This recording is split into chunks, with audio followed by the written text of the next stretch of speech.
now, since we're talking about fashion, I've got to say that thanks to shows like Project Runway, a lot of people out there have been inspired to start up their own fashion label. And thanks to the internet, it's extremely easy to open an online boutique.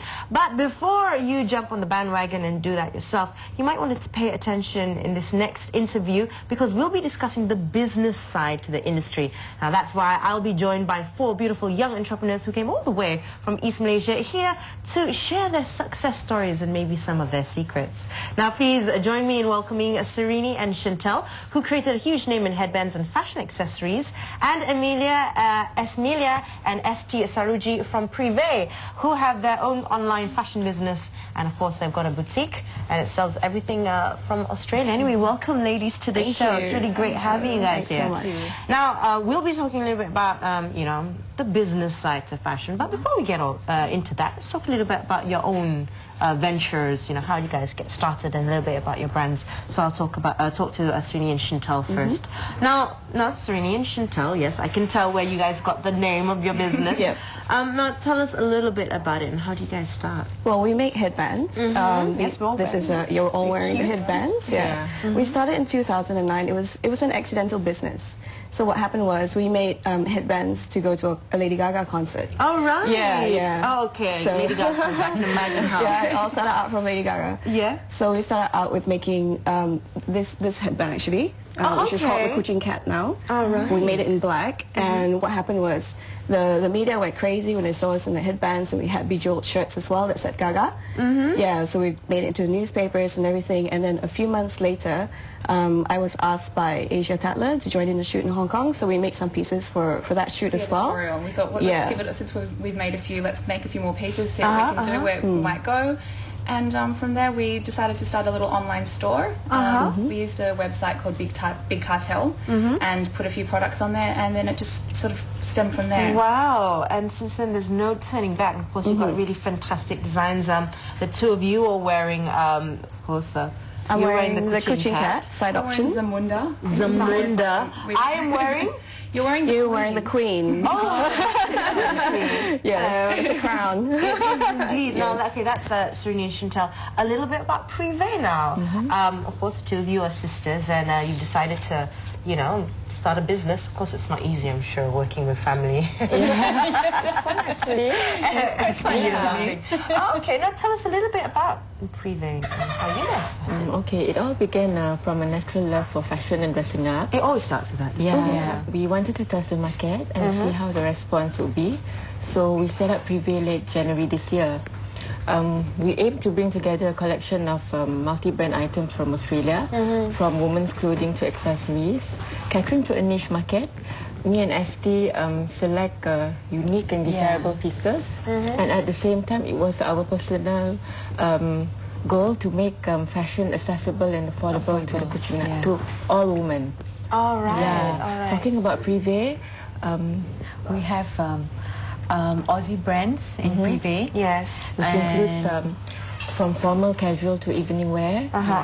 We have a mix of brands from Australia, which includes Review, Witchery, Kukai, Supre, Manning and Cartel, and many more exciting brands to come in the near future. Yeah, and as for the body line, for luxury and give ideas, we have scented candles, body wash, soaps, and Okay. And as for the accessories, yeah, we are having twinkle items, which is available in store as well. This is one of my favorites. Yeah, it's handmade. It's handmade, yes. Yeah. That's really fantastic. Now, of course, back to your clothing line. You said you mentioned you've got a lot of Aussie brands. Is there a reason why you chose brands from Australia?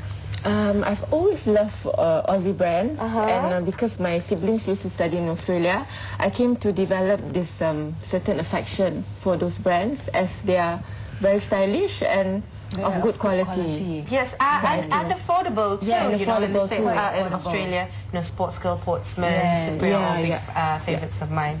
So it's just all about date with the current fashion trend. So it's about bringing it back here and you know, giving it to Malaysians. Yes. All right. Now, was it also, you kind of mentioned it just then, you want to bring this to Kuchingites, ladies who love fashion in Kuching.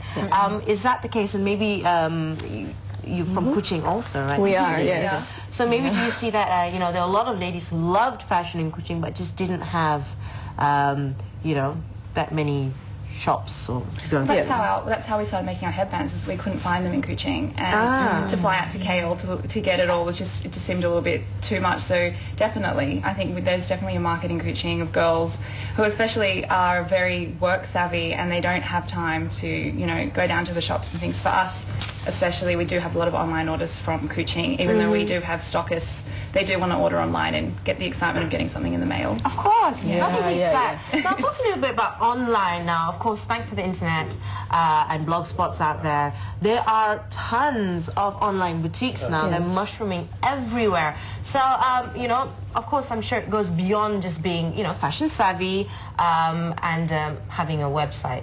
And some people, Blogspot is absolutely free. Now, what can you do to actually make sure that your business is successful? How do you develop the brand and of course, most importantly, when you start up a business plan. Did you girls have that when you started off? Maybe you could share. Yeah, well, initially it started off as a hobby, and Shentel and I still keep our day jobs, so she does a graphic design and I'm in property development, so we still keep our day jobs. And it started off with just us making the headbands, but now the business has expanded, so now we have a staff of over 10 people. But what's important to us is everything's made in Borneo, so everything stays in Kuching. So now we've sort of expanded with the business itself. Do you guys had that plan from the start to want to actually be online? Yes, we've always had that strategy to be online. Yes. I think because we were based in Kuching, we experienced personally shopping online to get our products from overseas, from Australia, from the US, from the UK, and we thought, wait,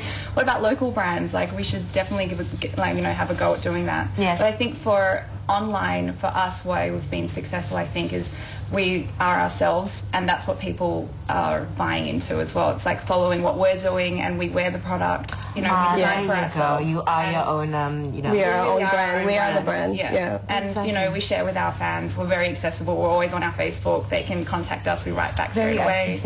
So that's sort of So that's the secret. Must be IT savvy and have that strong presence online. Social networking has been really important for us. We're on Twitter and Facebook all the time. And just to be true to the brand, if you want to start out, I think your brand. We know our brand because it's us.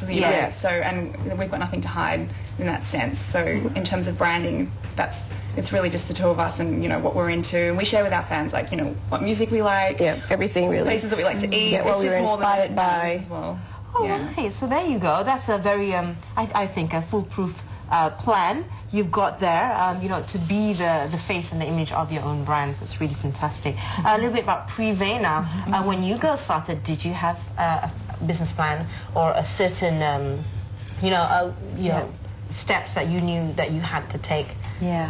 Basically, first and foremost, before we started the business, both of us, what we did was we did some studies and observations on the local retail scene in Kuching. And from there, we determined where we wanted to place ourselves in the market. Okay. So basically, the business plan for Privé is essentially to provide the fashion-savvy women and fashion-conscious women in Kuching with the access to affordable branded clothes and accessories. So from there, then we had to identify the needs of our target market and what are those needs that we wanted to fill. What are the price ranges are? The disposable income of. Wow. Okay, so actually two very different approaches there.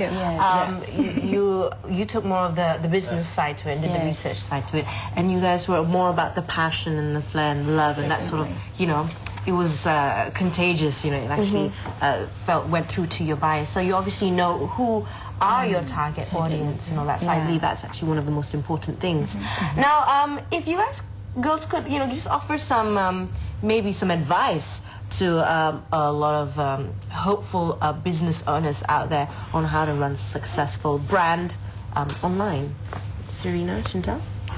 I think definitely, invest a little bit of money in, you know, having a proper, first of all, email address. I think is so important. Having a proper domain name, and investing a little bit of money in maybe learning a little bit about graphic design work so you can control your brand. Because I think, you know, we benefit from that. The two of us are working behind doing all the branding ourselves. Definitely, you know, looking into your website management and having a proper back end. That's something that you would have to invest in. And looking into like payment methods like PayPal and local banking payment methods here. And, you know, the best thing you can do is just go on to and look at websites that you love and shop with them and see how the process is and learn from that. I think is something very important. All right, so there you go. You know, invest a little bit into your website, your back end. I mean, you know, great things like blogs and stuff like that, and or direct debit into banks can be a little bit messy, you know, and of course it's not really good if you've got overseas banks. Exactly, you want to look professional. I think you know, if you are going to have an online shop, it's like having a physical shop, but it's online, so you need to make it look as attractive as possible to your customers and make it as user friendly as possible. Yeah, exactly. I completely agree. There you go. I'm writing down notes myself. Okay, and Smita and ST, you guys, do you guys have backgrounds in business? Have you ever run businesses before? I mean, you seem like... we don't, but then we come from a family where our dad is a businessman. Uncles and aunties. So you guys were surrounded by it, so that's kind of know. It's always been in business around the family. Yeah. Okay, so what advice would you give to our viewers? I think for a fashion business, it's a very hyper competitive market. Extremely, yeah. How do you stay ahead? It's very complex as well. So I think two key drivers for success is basically to brush up on your entrepreneurial skills and also your commitment to running the business. Because it takes a lot of... You basically need to eat, sleep and breathe your business, right? That's very true. It's the same for us. And I also believe that if you have started with a solid foundation, and if you could incorporate all the marketing tools into a proper business plan, you'll be able to succeed. Wow. Yeah. That's just the sweet part of it. You know? So it's not all about the glitz and glamour. There's a lot of, you know, sweat and blood and tears involved too. So you've got to be willing to sweat it out. Anyway, thank you very much, ladies. That's been really fantastic. There you go, Sereni and Lingi and Privé are two fashion brands. Of course, we've got the websites. Sereni and Lingi, Sereni and Shentel. Sorry, Sereni and Shentel. It's alright, it's fine.